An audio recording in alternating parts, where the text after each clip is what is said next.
Hello, everybody. Welcome to the DePIN podcast. I'm your host, Tom Trowbridge. I'm thrilled to be here today with Alexander, the co-founder and CEO of AYDO. Welcome, Alexander. Hi, Tom. How are you? Listen, it's great to have you here. What AYDO is doing, I think, is one of just several projects in the space that I think are sort of showing its maturity because you now have projects that are aggregating other DePIN projects to make it easier for users. And so AYDO is one of these sort of very small number of projects out there. They're helping pull together and facilitate DePIN protocols for users. So Alexander, with that in mind, why don't you give a bit more detail in terms of the services you guys offer to DePIN participants? Absolutely. First and foremost, we lowered uh, management, the hardness of management, meaning you have one app through which you can manage your data streams, your participation in different DePINs. You can do them simultaneously. We also lower the hardware requirements, meaning that you can run all of those DePINs from one machine. And for those projects that require some sort of data streaming, environmental data, whether cameras, temperatures, UV lights, CO2 levels, whatever else, for those projects, we'll lower the hardware costs, meaning that people can use generic devices rather than buying a branded DePIN device. And that can save them 5 to 20 times on the cost of the device itself. As well as making it easier to purchase in the first hand. Really interesting. Well, help us understand this because I think for people moving or who are new to the DePIN market, they may not realize kind of how large it is. So, how many different projects do you guys offer support to or are included in your, I guess, network, if you will? So currently we work with 6 projects. They are all in different areas. We're still in the beta stage, so we're running an open beta this coming week. It's available for you to join and try. At the beta stage, you're gonna see 2 to 3 projects to participate in, and then with time we will finish the other integrations. But to give, like, for people who are not familiar with DePIN, imagine you have one laptop lying around. You haven't used it for a while.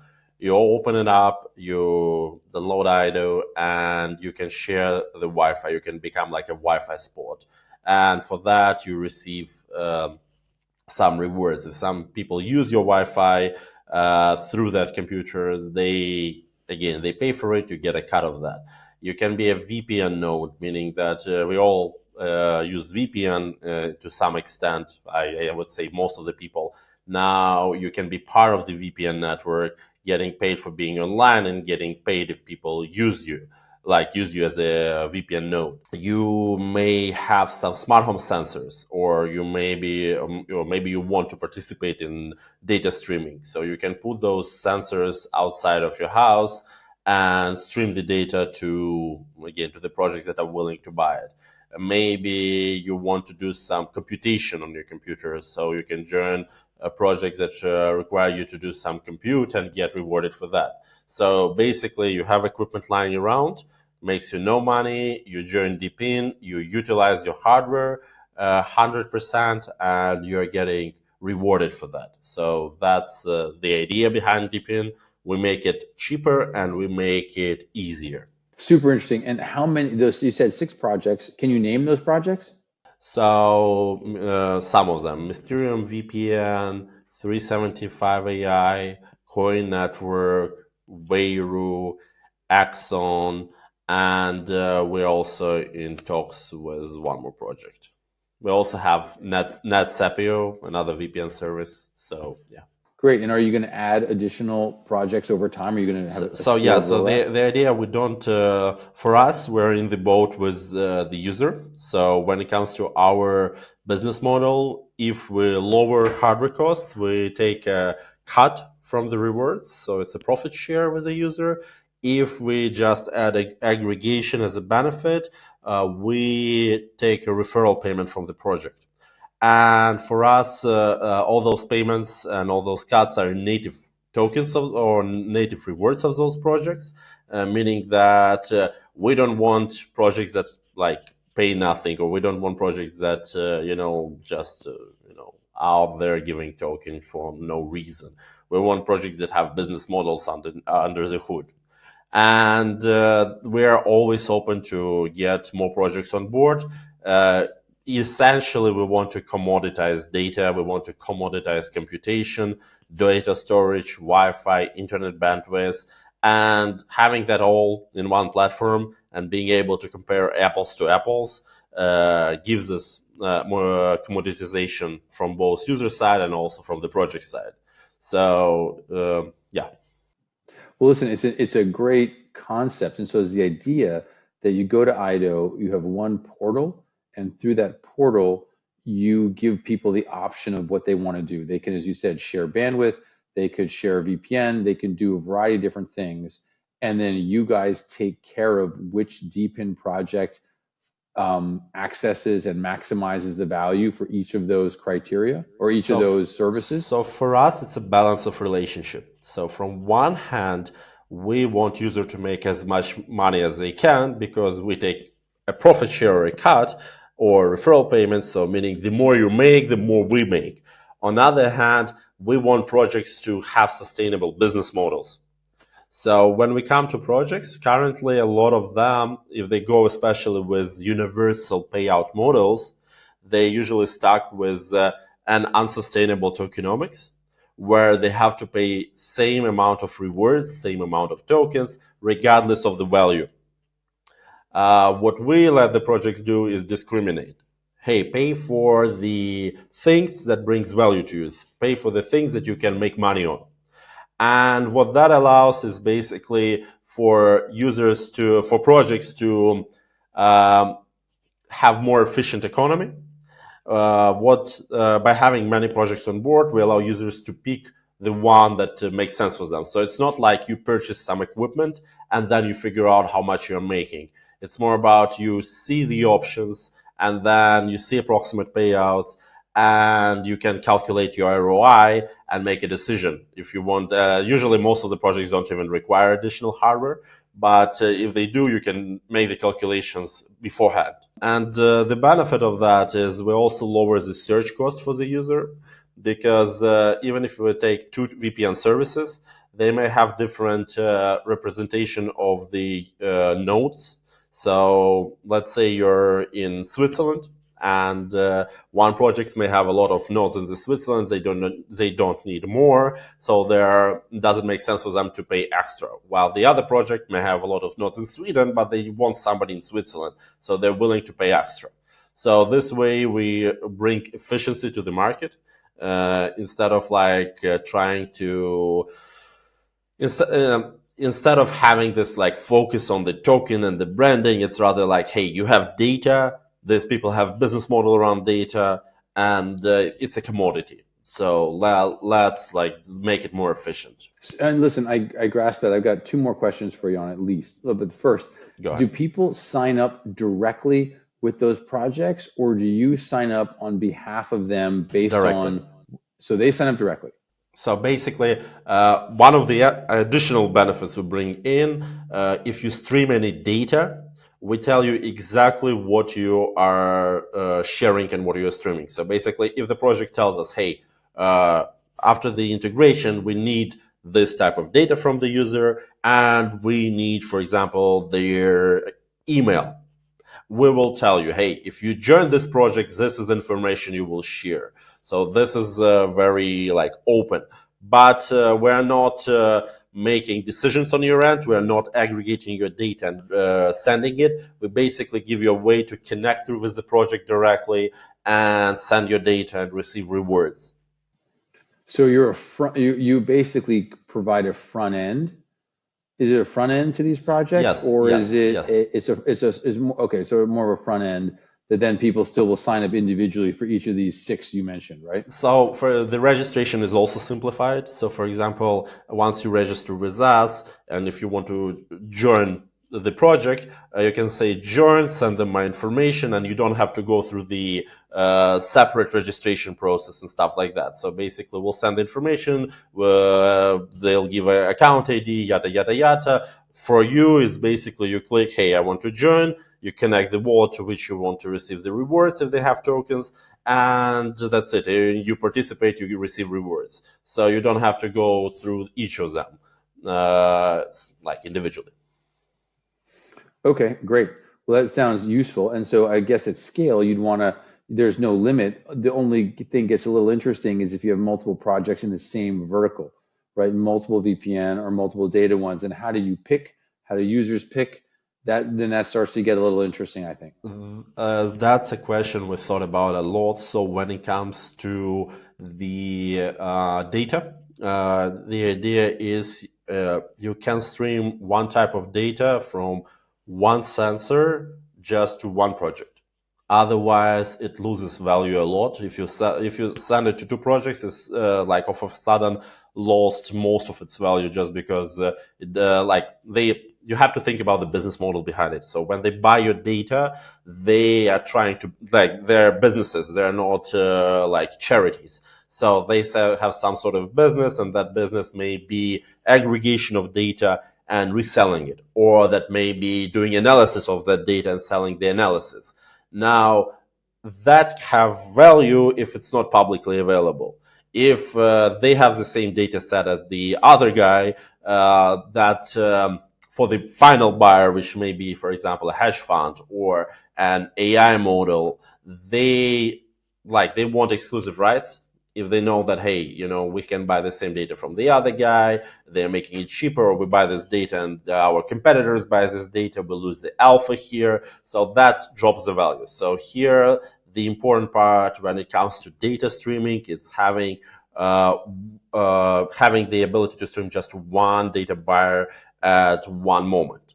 You can switch, so you can stream to one project, and maybe you don't like them anymore. You can switch your stream to another project, but you cannot stream directly to two projects of the same type of data. No, no, I get it. But the point is, if there's two data projects on your platform, users have to choose one, and you may prefer them to choose one versus another. Anyway, that gets a little interesting, I think, at some point. I have first a perspective of I'm a big believer in the market economy, and I believe that users will make efficient decision with time.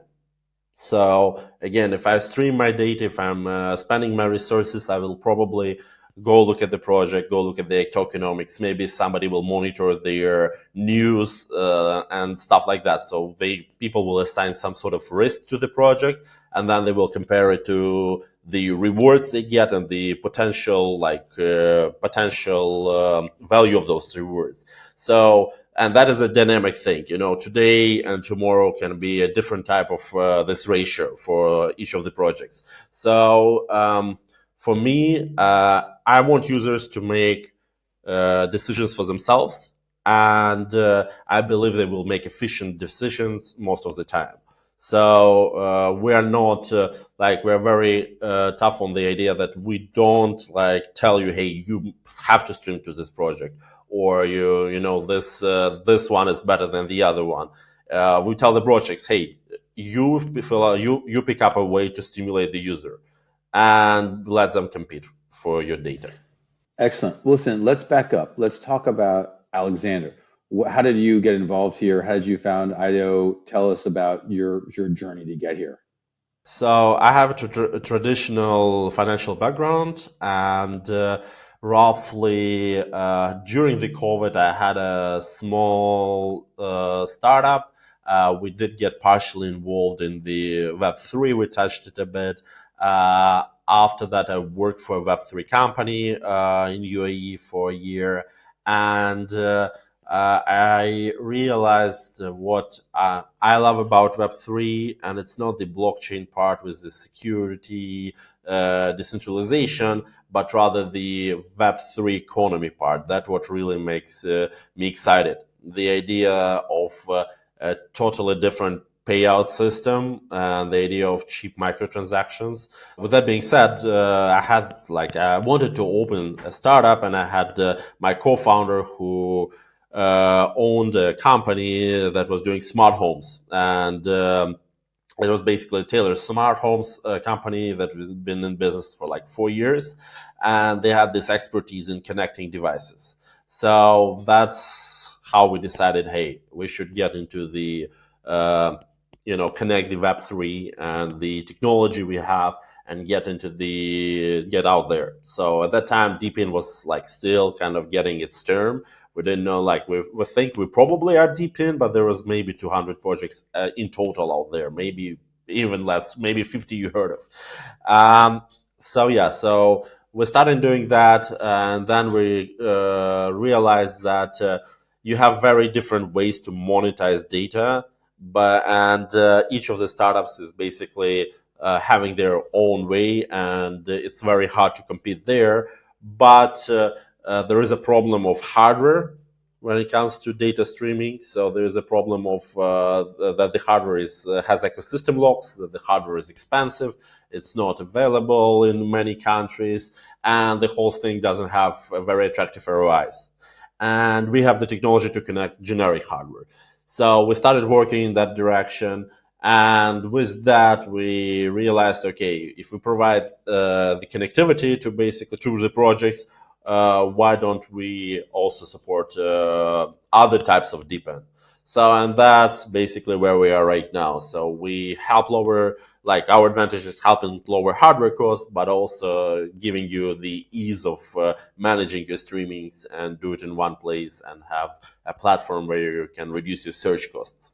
Really, really, that is interesting. And what did you do prior to, because you started that story, I think around COVID. What was your what were you doing before then? Financial background. I used to work for Merrill Lynch and Citizen Securities, so more like Gotcha. traditional background. But So I'm that's I'm, I I'm find not that an I IT guy. find no, but that's interesting because I think a lot of DePIN projects do the founders come from more traditional businesses. And what I find interesting about that is that there's a lot of what I find most interesting is it's people that come in looking to build the best solution, and crypto happens to, and blockchain solves a particular problem in a particular area, as opposed to people who've been in the space for a long time. Some of them think crypto is the answer and look for the question and are trying to force something into a solution to a particular problem which may or may not work. But a lot of DePIN founders come from outside the ecosystem, and I find that actually incredibly interesting and bullish on the space because it's these founders leaving traditional industries and using the crypto economics and blockchain technology for its particular attributes to solve the particular problems of incentives and verification, everything that they need to solve, which is, I think, exactly how any technology ultimately should be used, right? Exactly, and being in space for a while, that's what I see. It's good to see projects coming from demand. So they talk to buyers, so as you mentioned, they are from the industry, and they're like, oh, okay, this gives like some sort of advantage, marginal or not, but gives an advantage, like using Web3 economy or using blockchain technology under the hood. So I believe DeepIn is not a truly Web3 thing. I think DeepIn is like Web 2.5. And that's good because we're here as an industry to get the money from traditional enterprises. Like traditional enterprises not gonna work directly with Joe Schmo to buy his data or to buy his computation. Just never gonna happen. But they will work with a legal entity that says, "Hey, we can deliver," and most of the time the enterprise may not even care how they deliver, and that delivery can be Web3. So what that means for the user is you have inflow of money from traditional businesses, but not just in form of capital, but in form of revenues and sales, which is an unheard of thing in blockchain a lot of the time. For sure. No doubt. Listen, and I agree with that too. And I'll phrase it to you even more extremely, which is not only will a traditional company not deal with any individual, there's also in a lot of industries very unlikely that any one company is going to be able to raise money to compete with the large incumbents. And so the capital costs are just too high to do that. And so the only way to compete is a network of consumers using their hardware where the capex is effectively either already sunk or distributed broadly among thousands and thousands and thousands of individuals. And only then do you have a viable model to compete with these large entrenched duopolies or just incumbents.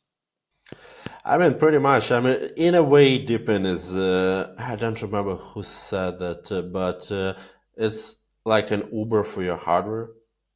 Like, Yeah, I yeah, mean, for and sure. that's the advantage. You don't have to to compete, as you correctly says, to compete with big enterprise on an enterprise only level. You have to raise an enormous amount of capital to build the infrastructure. Now, or you can have sort of Uber based model when people get paid and they are bringing the infrastructure to the project. So yeah, I think that may be the most effective way to compete with the big enterprise nowadays. And that's maybe a good way for a lot of people to get into the business without the need to do heavy investments. You know, you have to wait a lot to companies to get public, and by the time they get public and you can have access to the stocks, they usually are very highly priced, and the price includes all the potential. Now with DePIN, you bring in the infrastructure and you do some work there, and you are part of the project, which kind of you become like an early stage participant. Yep. Well, listen, relating to this, we're talking about the advantages of DPIN over kind of competing head on directly company to company. Let's define DPIN. And sometimes I start off asking people to define DPIN, but what is your definition of DPIN? So outside of the decentralized physical infrastructure, I would say the Web3 economy, or at least an element of Web3 economy. So But let me if let me be precise. Like DPIN, we know what that stands for, decentralized physical infrastructure network. But what is a decentralized physical infrastructure network? What is that? Because that even that means different things to different people. so, the way I see it is um, it's a network or a business which allows participants to bring their hardware or their computation or some other resources outside of liquidity. So, do some useful work and get rewarded the same way, like get rewarded in not on a fixed based ratio, but on some variable ratio, maybe like a percentage or something like that. So basically, that would be deep in for me. So Fair enough. uh, It's that's super close to my definition. How do you think about this? I mean, you got incredibly close, but just slightly different words, which is crowdsourced physical infrastructure secure, bound together in a network that provides a useful service, secured and incented by crypto economics. like 95% agree. The maybe crypto economics part of it is where I haven't made my mind yet, because I mean, if you say USDT payment is a crypto economics, then yes.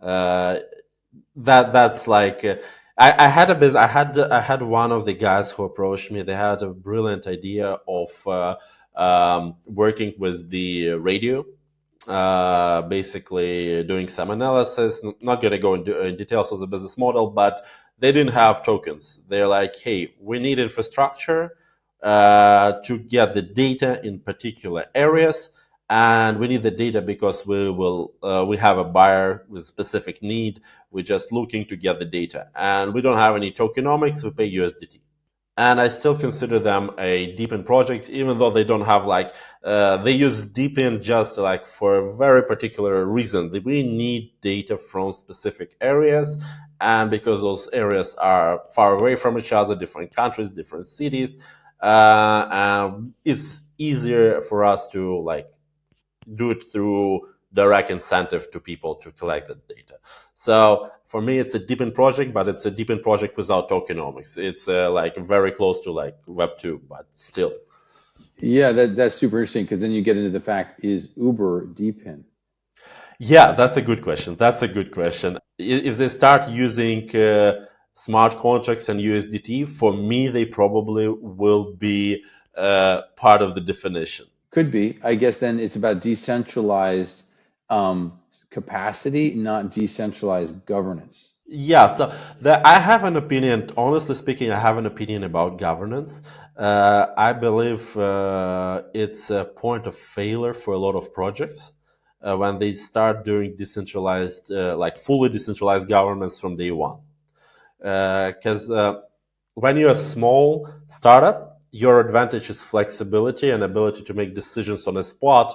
And you got some information, you call one person, another, 2 hours later you already have the decision, and you call your marketing department, you're like, hey, move on. And that's the advantage you as a small startup you have comparing to big guys. The decentralized community brings a weighted decision. So you have experts in different fields. You have users, you have guys who do development, you have other stakeholders, and they can make a weighted decision that represents all of their interests. And for big enterprise, which has a lot of resources, a good strategic decision, like based on some game theory, based on the representation of the interest, is an advantage.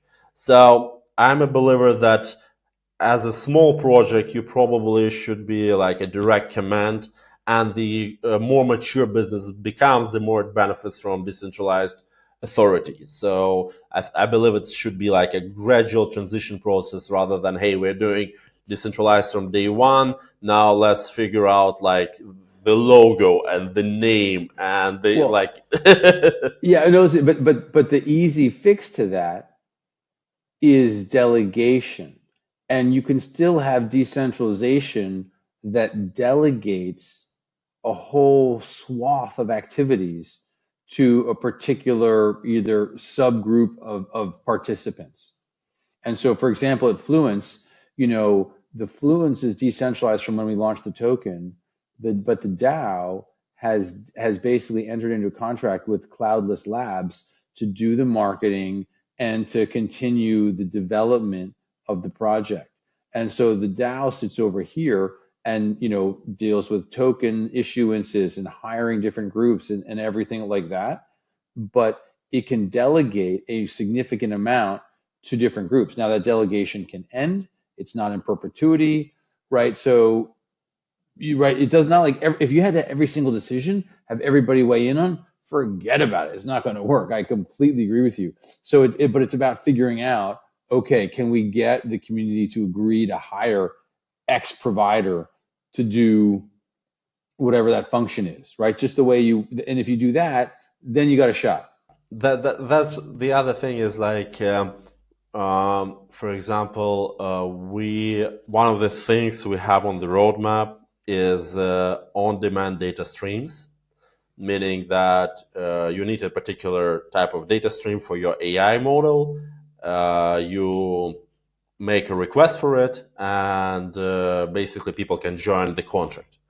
So for that, it's basically a lot of one-on-one jobs, one-on-one sales to AI companies. So it's just like at this stage, as a startup, flexibility is a benefit. If we were like to decide, hey, this is like solidly what we're doing, we're not gonna pivot, we're not gonna like we have like very like good cushion of resources. That would probably be a good idea with delegation of the management. I think it's just like a gradual process. But I mean, you are correct when you DAO can hire like a management company to make most of the decisions. So basically, yeah. And I think that you need some path like that. But you also mentioned the benefits of a company in making decisions. One of those relates to token economics. And obviously, you sit in an interesting spot because you sit above, say, at least six and potentially 10, 20, 30 down the road.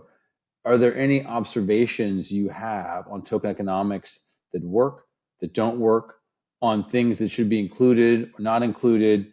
Any kind of insight into DePIN token economics that you can share? Because we usually talk about token economics on this podcast quite regularly. Sure. So I believe as a user, you should first and foremost understand the tokenomics. I have met a couple of the tokenomics that were really like you you kind of lose it at some point. It's just a little too complicated, and I think like a full understanding like where the value goes is important for the tokenomics, so you can clearly see the like distribution of the value generated. So I think that is a very important part. Outside of that, again, utility. I mean, pretty standard things. Limited or unlimited supply. What the demand and supply forces, and again, do you see like where the value and where it goes? So again, nothing new here. With DePINs, when we onboard them, we really push hard of removing any upfront payments, because there are the DePIN projects that requires you to either mint an NFT first or stuff like that, and that's like a point of like where we advocate on the user side that hey, we don't want any upfront payments from the users. They provide value, they get compensated. We don't want like a game where they pay to participate in the first hand. So that's one of the things regarding also DePIN in particular. I'm really not a big fan of any DePIN hardware, because when in essence because we bought it, we looked inside, and most of the time it's a standard generic hardware under DePIN dust. And that's then you have some NFTs connected, then you have some other things, and that again, I think is unnecessary. So that But let's portion get but that's huge because listen, I agree with you on that. So Fluence, we use people's existing, not people's, but like top tier data centers hardware. So like it's very standard. We're not nothing. No Fluence hardware is branded for sure. Yeah, the DePIN projects I know that require hardware, proprietary hardware would be like a Hive Mapper dash cam, a WeatherXM signal, WeatherXM weather station. the weather exam is a good example, because we looked into them, and we we have talked, we know we can lower the cost for them very significantly with generic weather stations. So, and that applies dash cams. It's not our expertise. I bet there are ways to lower the cost there, but it's not our expertise, so we're not touching it. But weather stations, I know for sure we can lower on Earth, because it's not just weather exam. There are other projects that do weather stations. I think Fog Network does one, among the others. And we know we can lower costs roughly 10 times using generic weather stations. Wow. And same applies for like take any projects that does temperature collection, CO2 levels, like VOG and stuff like that. We lower costs if you get it brand new, like all the brand new sensors, 5 times. So like it's $40. It's $20 for coordinator and $20 for the sensor, and the coordinator can support up to 100 sensors. So if you have like 4 sensors, that's basically $100 altogether. The cost comparing to like the stuff available, that would be around 1,000. When it comes to sensory data, really, it's not so much a problem of the DePINs being that greedy. It's a problem that you cannot compete with big guys who are producing sensors in like number of hundred thousands for decades already. Hardware is very hard business, and they have economy of scale, and they have the distributions, and they have all the nice negotiation terms when it comes to components. And coming into the hardware business, that's not where DePIN will succeed. The DePIN will succeed when it comes to data monetization. So when it comes So to I agree. hardware. I get that. What about the telco stuff?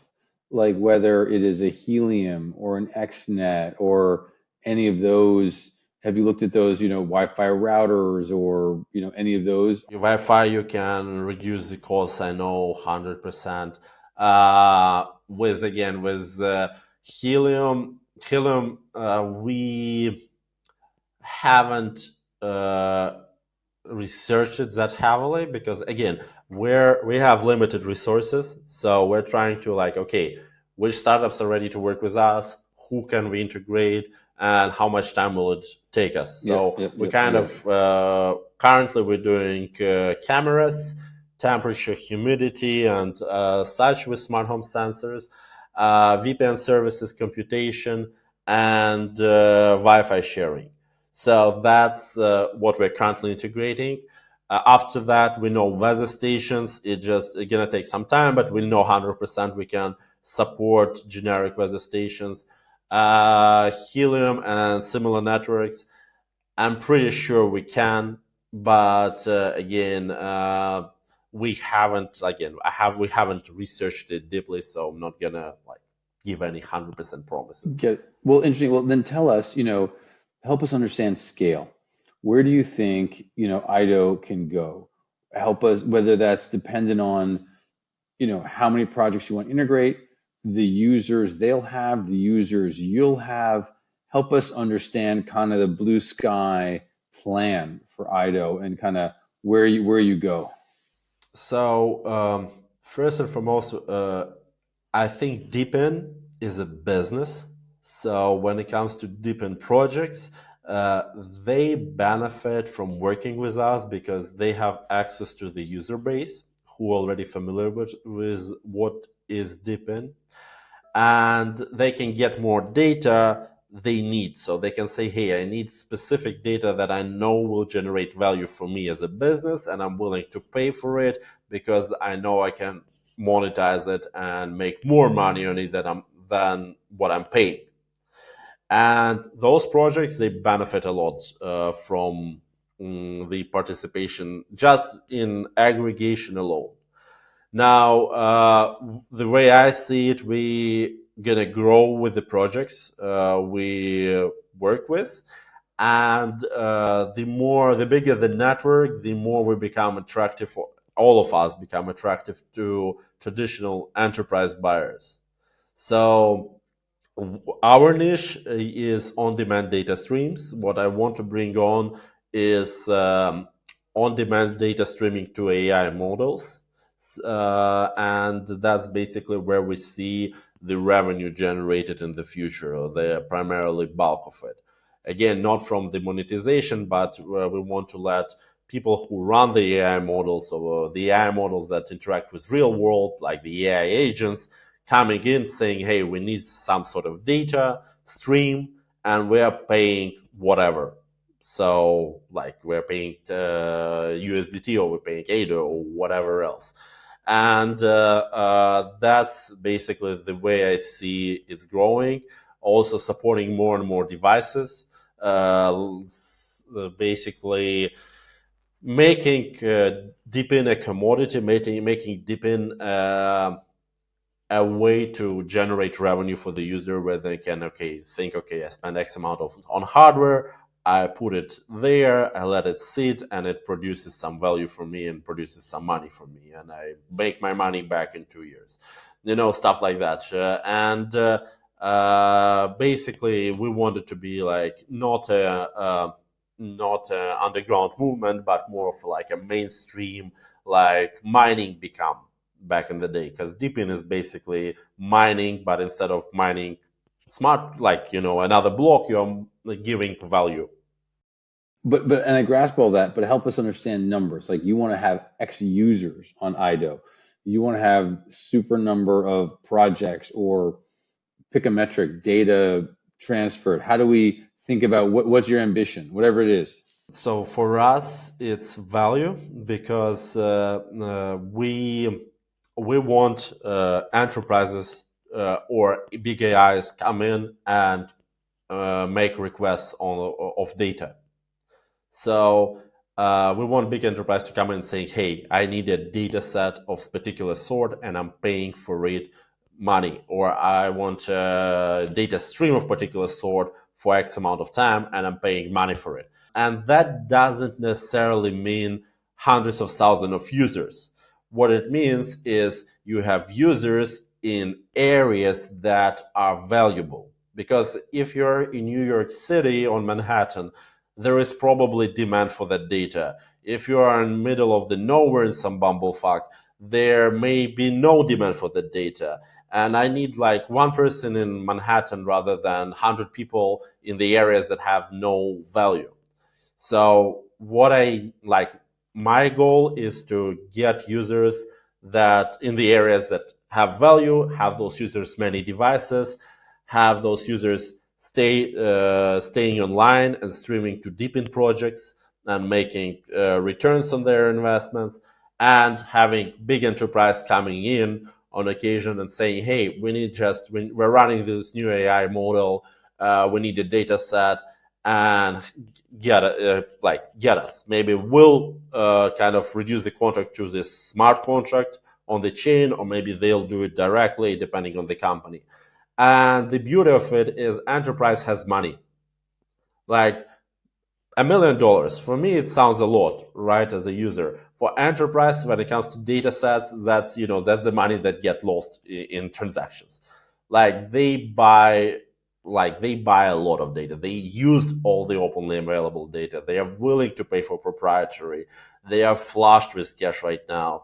The whole world is moving into like AI. We have like basically arm race between AI companies, and now it's on a governmental level. What it means for me as a company and what it means for the user is there are people who are willing to pay for your data. How do we get it to them? How do we make it attractive? So if I have, I don't know, 3,000 people actively using AYDO, but they're making $1,000 every month from those data streams, I'm happy because I'm making money too. Yeah, so for me, it's more about getting value and getting enterprise buyers rather than, hey, we need 1 million people sitting on the data of low quality that has no demand. But what I'm a little lost, a little thing I don't grasp, you're talking about monetizing data, and I get that, but it's actually DePIN projects that you're supporting in IDO. They're the ones that are monetizing that data, or am I missing a step? The idea is not I'm coming with a data set to the enterprise saying, hey, why don't you buy my data set, or why don't you buy this stuff? The idea is we let enterprises on the platform to compete for the data too. Because DePIN projects, the one we see and the one we have on board are not just aggregating and selling it, but they have some sort of analysis under the hood. So they are doing something with it and sell the product as a result. What I want is to bring enterprise as another agent who competes for the data, another But then player aren't they who. competing with your DePIN projects on the platform as well? It depends. The thing is with Or DePIN you're projects, competing with them? um, so we're getting profit share from whoever buys the data. So we're commoditizing it. The thing with enterprises, I foresee it being more of like a limited time purchase. Like, hey, we need data from Manhattan for 1 month, and we're paying extra for that. While DePIN projects more like a bulk buyer. Hey, we need data all the time. We do analysis. We sell a different type of analysis to the enterprises. So it's the data, but it's used in different ways. Interesting. But the last bit, the individuals, their data is going to the DePIN projects, right? So how are you collecting individuals' data because they've signed up? for XYZ DePIN project. So presumably their data is going directly to that project, right? Yeah. So how do enterprises, how do you monetize the data to enterprises if individuals on your platform on AYDO or the data goes directly to whatever DePIN project is they're participating in? So let's kind of zoom back a little. So as an individual, you see a list of different buyers who want different types of data. And that can be like XYZ DePIN project, and that can be ABC AI Incorporated. And DePIN projects usually buy it in bulk. AI may request the data set. So saying, hey, we're collecting a data set. Do you want to participate in contribution to this data set? I see. Okay. So it's not the idea that I collect the data at the same time it goes to DePIN. It's the idea of, hey, they It's an come in option. and they say, hey, we want to collect data set. Do you want to participate? We're going to pay you for that. So Gotcha. this way we stay away from the Cool. competition with DePINs. You're still competing a little bit, but it is interesting, and you're effectively offering companies or enterprises direct to consumer or direct to individual data streams, data sets, whatever it is. Well, help us then. You're obviously looked at a lot of projects. Most founders, are pretty tunnel vision on what they're doing, and maybe have a couple adjacencies in terms of other projects they're aware of. But your goal here, your whole business is based on understanding a spectrum of projects in different areas and what they've done. So that's a great seat to be in. So tell us what projects you find interesting in the space. What DePIN projects are you most excited about? Definitely share that, because it sounds like there are some different names than the ones I know of. Pretty much everybody we work with. And the reason for that is they have business around data. And And repeat that's those names. 375 AI, Vero, Mysterium VPN, Axon, uh, Coin Network is one of the recent ones. We have a couple again in development, NetSapio also. The thing what I like about them a lot is they also produce hardware. Like most of these projects outside of VPNs also have some hardware line of business. But when we sit down, they said, yeah, we need data because our business is built around data. And I sat with many projects, and that's one of the first things I asked them down the line. Where do you see the revenues coming in? Like, where do you see your business generating that revenue streams? And the thing is, some of those projects said it's hardware. What that means is basically it's hardware businesses that use DePIN as a marketing rather than it's a data business that uses hardware as a necessity.